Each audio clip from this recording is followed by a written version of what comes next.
పచ్చని చెట్లు ప్రగతికి మెట్లు అని తెలంగాణ శాసనమండలి చైర్మన్ గుత్తా సుఖేందర్ రెడ్డి తెలిపారు. ప్రతి ఒక్కరం బాధ్యతాయుతంగా మొక్కలను పెంచాలన్నారు. తెలంగాణ ప్రభుత్వం నేటి నుండి ప్రారంభించిన స్వచ్ఛదనం పచ్చదనం కార్యక్రమంలో భాగంగా చిట్యాల పట్టణంలోని మున్సిపాలిటీ కార్యాలయంలో నిర్వహించిన కార్యక్రమంలో తెలంగాణ శాసనమండలి చైర్మన్ గుత్తా సుఖేందర్ రెడ్డి, నకరికల్ ఎమ్మెల్యే వేముల వీరేశం, జిల్లా కలెక్టర్ నారాయణ రెడ్డి పాల్గొని పట్టణ ప్రజలకు మొక్కలను పంపిణీ చేశారు.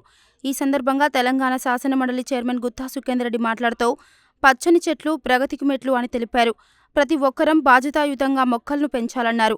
మొక్కలను నాటడం వలన భావితరాలకు ఎంతో మేలును చేసిన వాళ్ళం అవుతామని చెప్పారు.